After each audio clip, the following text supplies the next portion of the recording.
Welcome students. आप सभी का एक बार फिर से स्वागत है।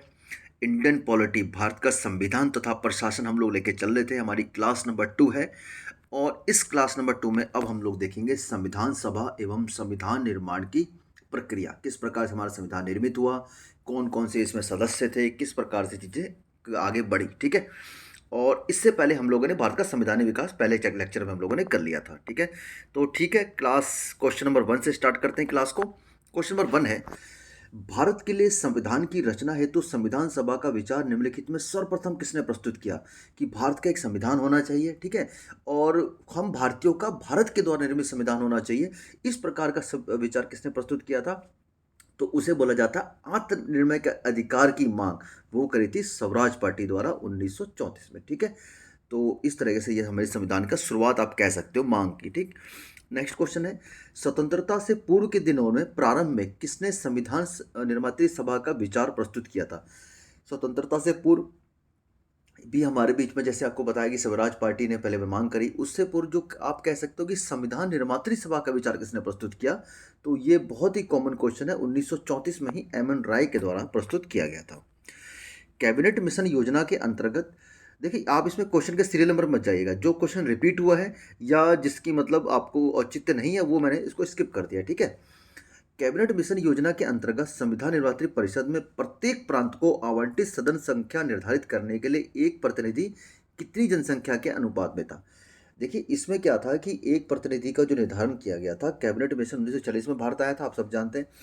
मिशन ने अपनी रिपोर्ट में संविधान के गठन का विस्तृत प्रस्तुत किया था और जिसके आधार पर संविधान निर्वाचित होना था। ठीक है। तो प्रांतों का जो प्रतिनिधित्व जनसंख्या के आधार पर जो मोटा तौर पर किया गया था वो क्या था, प्रति 10 लाख व्यक्ति के आधार पर। ठीक है। ओके। अगला, इन व्यक्तियों मतलब निम्न व्यक्तियों में कौन कैबिनेट मिशन का सदस्य नहीं था? कैबिनेट मिशन में 3 सदस्य थे, के ए एल, जिसे काल आप लिख सकते हो, Cripps Alexander Lawrence, Cripps Alexander Lawrence. ठीक है। तो इनका जो जो इसके क्या कहते हैं आपका मुख्य अध्यक्ष थे वो थे लॉरेंस। ठीक है। तो ये पैथिक लॉरेंस, एलेक्जेंडर और स्टोपटकिस। तो कौन सदस्य नहीं था? वो था विलियम वुड। ठीक है। अगला क्वेश्चन देखते हैं, भारतीय संविधान सभा का गठन किया गया था किसके तहत किया गया था? बहुत आसान क्वेश्चन है, कैबिनेट मिशन 1946 के तहत। ठीक है। अब देखिए हम ये जो दोनों चीज़ें आती है ये हिस्ट्री में भी आता है, पॉलिटी में भी आता है। ठीक है। तो हमने पॉलिटी में इन उनका उद्देश्य पढ़ लिया था, क्या क्या इनका सुझाव थे वो प्रस्तुत कर लिया था, किस तरह से जिन्ना ने इसकी मांग को ठुकरा गया था वो हमने हिस्ट्री में पढ़ लिया। लेकिन अब हमारा जो पूरा का पूरा फोकस है पॉलिटी में कैसे संविधान का निर्माण हुआ। ठीक है। ठीक है। तो अगला क्वेश्चन हमारे सामने ये है, निम्नलिखित में कौन अगस्त 1946 में गठित प्रथम अंतरिम राष्ट्रीय सरकार का सदस्य नहीं था? ठीक है। तो इसमें जो हो जाएगा आपका एक सेकंड, हमारा पहला 7 नंबर क्वेश्चन शायद छूट गया है। ठीक है। 7 नंबर क्वेश्चन इसमें मिस हो गया, चलिए कोई बात नहीं। तो निम्नलिखित में कौन अगस्त 1946 में गठित प्रथम अंतरिम सरकार का राष्ट्रीय सरकार का सदस्य नहीं था? तो सी राजागोपालाचारी, ये भी सदस्य थे, ये शिक्षा मंत्री थे अंतरिम सरकार में। और डॉक्टर राजेंद्र प्रसाद, ये कृषि मंत्री थे। डॉक्टर जगजीवन राम, ये श्रम मंत्री थे। तो लेकिन डॉक्टर एस राधाकृष्णन इस अंतरिम सरकार के सदस्य नहीं थे। ठीक है। ओके। अगला क्वेश्चन देखते हैं। क्वेश्चन नंबर 9 है, वेबल योजना के अनुसार कार्यकारी परिषद में हिंदू और मुस्लिम सदस्यों की संख्या समान होनी थी। ये कथन है, ये कथन बिल्कुल ठीक है, बिल्कुल ठीक कथन है। वेबल का विचार था कि ऐसी व्यवस्था से भारत का बंटवारा बच जाता है। ये कथन सही नहीं है। ठीक है। जो कारण है इसका ये सही नहीं है।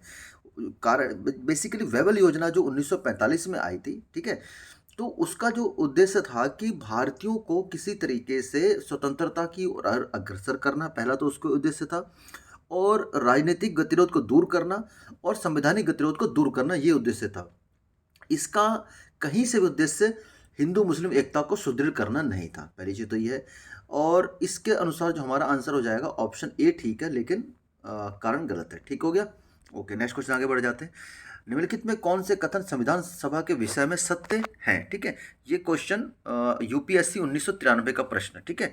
तो इसमें क्या था कि यह वयस्क मताधिकार पर आधारित थे। नहीं, ये वयस्क मताधिकार पर आधारित नहीं थे, ये अप्रत्यक्ष निर्वाचन का परिणाम था। पहला चीज तो ये हो गया। दूसरा ऑप्शन है यह प्रत्यक्ष निर्वाचन का प्रमाण थी, ये मैंने आपको बता दिया, गलत हो जाएगा। यह बहुदलीय निकाय थी, ये ठीक है, कई दलों से मिलकर बनी थी, जिसमें देशी रियासतों के भी लोग शामिल हुए थे, कुछ लोग ठीक है बाद में शामिल थे, स्टार्टिंग में शामिल नहीं हुए थे। और जो संविधान सभा का कार्य था वो अनेक समितियों के माध्यम से किया गया था, ठीक है। तो ये ऑप्शन 3 और 4 हमारे ठीक हो जाएंगे, तो इसके अकॉर्डिंग हमारा जो आंसर हो जाएगा ऑप्शन सी, ठीक है। आगे देखते हैं। अब देखिए ये जो अगला प्रश्न है, आपको लग रहा होगा कि बिल्कुल सेम टू सेम क्वेश्चन है, मैंने ये जानबूझ कर क्वेश्चन इसलिए डाला है कि आप ये देखिए, अभी जस्ट हमने कौन सा प्रश्न किया है, यूपीएससी 1993 का, ठीक है। और लगभग लगभग इसी की कॉपी को मार दिया है राजस्थान एडमिनिस्ट्रेटिव सर्विस 2018। जो बच्चे कहते हैं, जो स्टूडेंट कहते हैं कि यार मैं तो स्टेट एग्जाम की तैयारी कर रहा हूँ या वनडे एग्जाम की तैयारी कर रहा हूँ, यूपीएससी का प्रश्न मेरे लिए किस मतलब के हैं, ठीक है। तो उनके लिए ये क्वेश्चन देखिए, बिल्कुल सेम टू सेम कॉपी है इस क्वेश्चन का, ठीक है।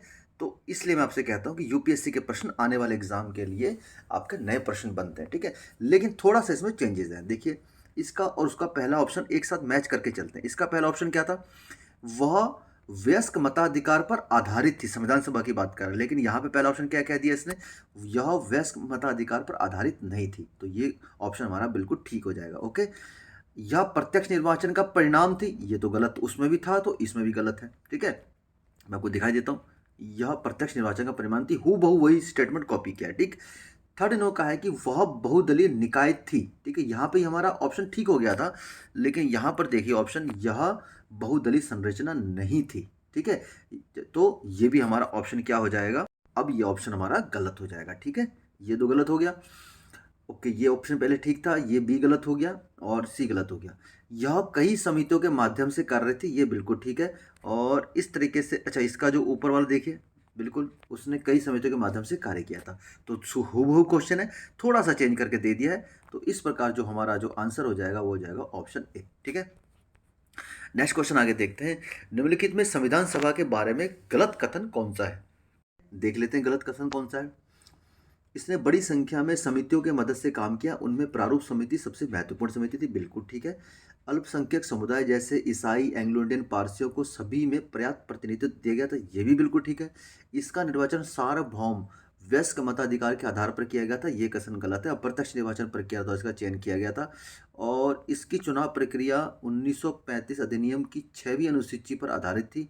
कर, संपत्ति, शैक्षणिक योग्यता के कारण मताधिकार सीमित था, बिल्कुल ठीक है, ठीक है। ये ऑप्शन बिल्कुल ठीक है। तो इस प्रकार हमारा ऑप्शन जो आंसर निकल के आएगा वो ऑप्शन सी निकल के आएगा, ठीक है।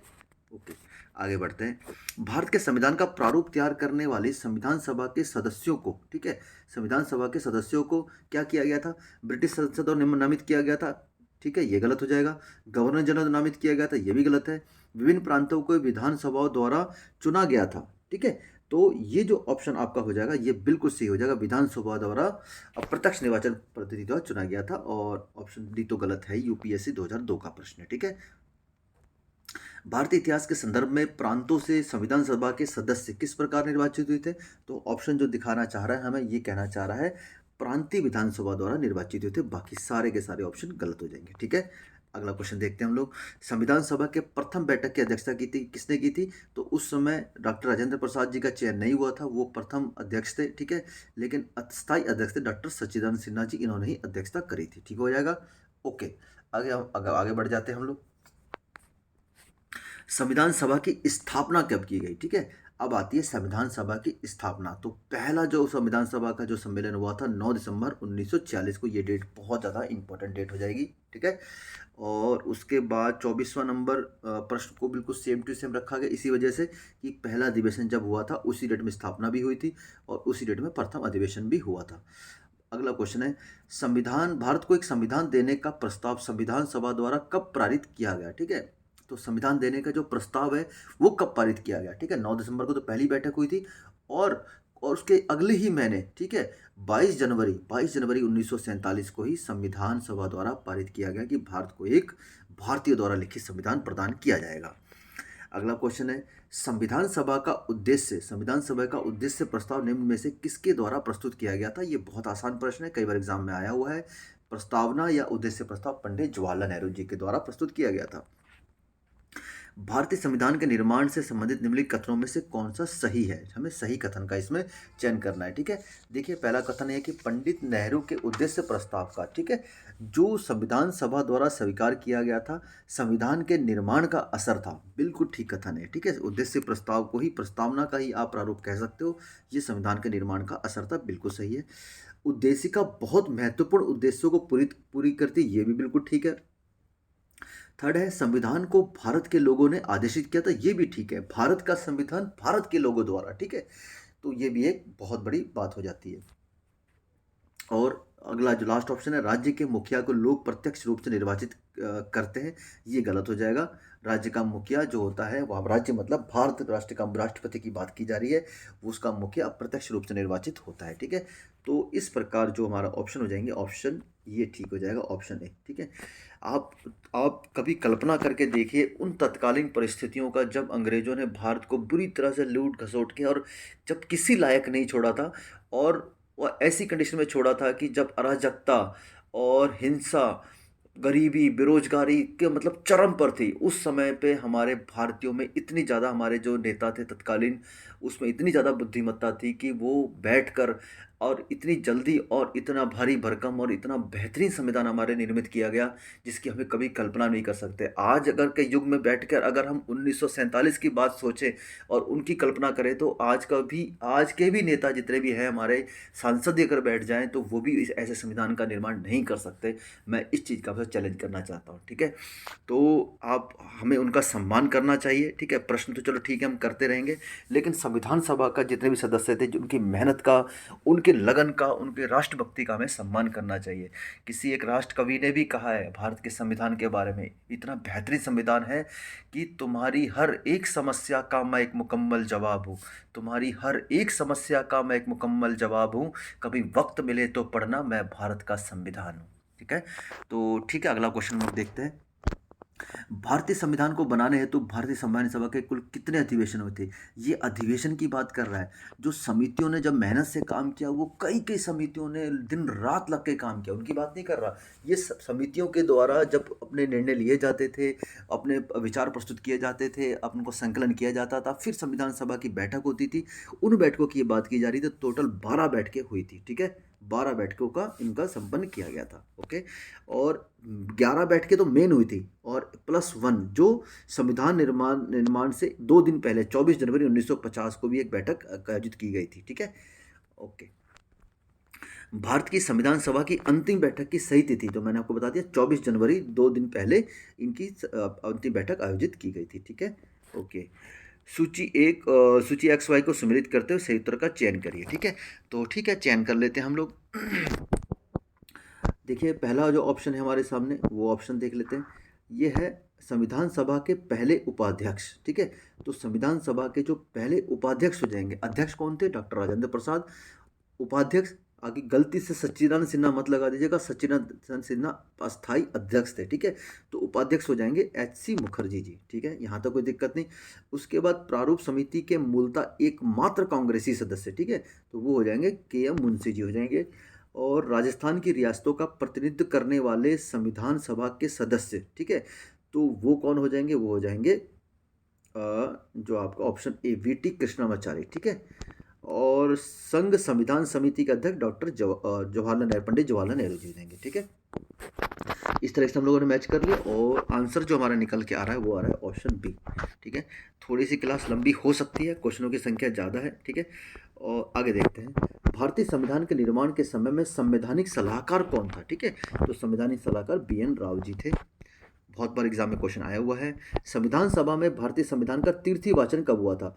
तो इनमें जो भी डेट दी गई ना, ये सारे के सारे डेट गलत हैं। जो संविधान सभा का जो तीर्थी वाचन हुआ था, वो एक्चुअली क्या था कि संविधान सभा का तीर्थी वाचन 17 नवंबर 1949 को हुआ था, ठीक है। 17 नवंबर 1949 को हुआ था, डेट याद रख सकते हैं, ठीक है। और वो 26 नवंबर 1949 तक चला था तीर्थी वाचन, ठीक है। तो इनमें से कोई विकल्प सही नहीं है। भारतीय संविधान को संविधान सभा द्वारा अंगीकृत कब किया गया? तो ये बहुत ज़्यादा इंपॉर्टेंट देश है, 26 नवंबर 1949 को। संविधान को 26 जनवरी के दिन लागू करने का निर्णय क्यों लिया गया? क्योंकि इस तिथि को कांग्रेस ने 1930 में स्वतंत्रता दिवस के रूप में मनाया गया, तो हर साल इस स्वतंत्रता दिवस के रूप में मनाया जाता था, ठीक है। आगे क्वेश्चन देखते हैं। डॉक्टर भीमराव अंबेडकर का जन्म और मृत्यु, ठीक है, भारत के संविधान के निर्माता, ठीक है, हम लोग के पथ प्रदर्शक, भारत के पथ प्रदर्शक, और इनके जो जन्म और मृत्यु है इनके बारे में पहले में चर्चा कर चुके हैं भारत के इतिहास में। 1891 में इनका जन्म हुआ था महू में, मध्य प्रदेश को। 1956 में इनकी मृत्यु हो गई थी। अगला क्वेश्चन लोग देखते हैं। निम्नलिखित कथनों पर विचार कीजिए। तो थोड़ी सी पीडीएफ अभी डल आ रही है तो उसके लिए माफ़ी चाहूँगा। तीर्थी गोलमेज सम्मेलन के विचार विमर्श की परिणति भारत सरकार अधिनियम 1935 पारित होने के रूप में हुई, ठीक है। जो तीर्थी गोलमेज सम्मेलन था, ठीक है, उसका जो विचार विमर्श उसके बारे में तीर्थी गोलमेज सम्मेलन हुआ था, उसका जो कह सकते हैं कि आउटपुट कह सकते हो, वो 1935 के पारित होने के रूप में हुई थी। ये बिल्कुल ठीक हो जाएगा कथन, ओके, तो ये सही हो जाएगा। दूसरा है, भारत सरकार अधिनियम 1935 ने ब्रिटिश भारत के सूबों और भारतीय रियासतों के एक संघ पर आधारित ऑल इंडिया फेडरेशन के गठन का उपबंध भी किया था। ये बिल्कुल ठीक है, ठीक है। तो इसका जो ऑप्शन हो जाएंगे, ये दोनों के दोनों ठीक हो जाएंगे, ठीक है। नेक्स्ट क्वेश्चन हम लोग देखते हैं।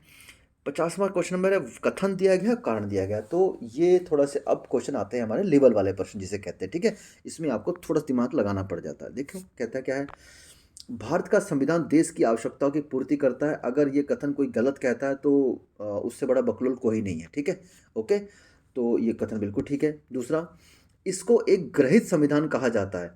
कौन कहता है ये ग्रहित संविधान है? हाँ, कोई नहीं कह सकता कि ग्रहित संविधान है। हमने विदेशों के जो संविधान है उनमें जो चीज़ें थी, उनकी मूलभूत चीज़ों को, जो अच्छी चीज़ें थी उनको ग्रहण किया, और जो चीज़ें हमें आउट निकालनी थी उनको हमने निकाल दिया, ठीक है। और अच्छी चीज़ों में हमने अपने देश के अकॉर्डिंग, हमने विदेशों के संविधान का पालन नहीं किया, अपने देश के अकॉर्डिंग, वर्तमान की परिस्थितियों के अकॉर्डिंग, तत्कालीन परिस्थितियों और वो भविष्य की ज़रूरतों के अकॉर्डिंग ही उसमें संशोधन किया, तो उसको ग्रहित संविधान भी कहा जाता है, ठीक है। लेकिन ये जो कथन और इस कथन का जो पुष्टिकरण ये सही नहीं करता, ठीक है। तो इसका जो क्या कहते हैं कि इसका जो ऑप्शन बी ठीक हो जाएगा। ए और आर दोनों सत्य है, परंतु आर ए का सही स्पष्टीकरण नहीं है, ठीक है। इसको आप ध्यान से चलिएगा, ठीक है। अगला क्वेश्चन, संविधान सभा में वयस्क मताधिकार को 15 वर्ष के लिए स्थगित करने की बात की गई थी, ठीक है। संविधान सभा में जो वयस्क मताधिकार है उसको हमेशा के लिए 15 वर्ष के लिए स्थगित करने की बात किसके द्वारा की गई थी? ये मौलाना अबुल कलाम आज़ाद जी के द्वारा की गई थी, ठीक है, ओके। देखते हैं आगे, देखते हैं अगला क्वेश्चन। और 52 नंबर क्वेश्चन है, किसने सुझाव दिया था कि भारत की स्वतंत्रता के बाद भारतीय राष्ट्र कांग्रेस को एक राजनीतिक दल के रूप में भंग कर दिया जाना चाहिए?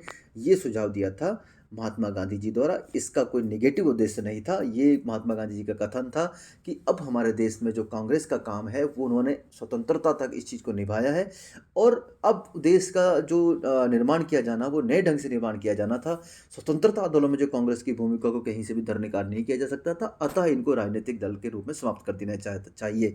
कई लोग महात्मा गांधी जी के इस कथन को निगेटिव ले जाते हैं, तो उनको हमें समझाना हमारा उद्देश्य है, ठीक है। आगे देखते हैं। किसने कहा था कि संविधान सभा ही कांग्रेस थी और कांग्रेस भारत थी?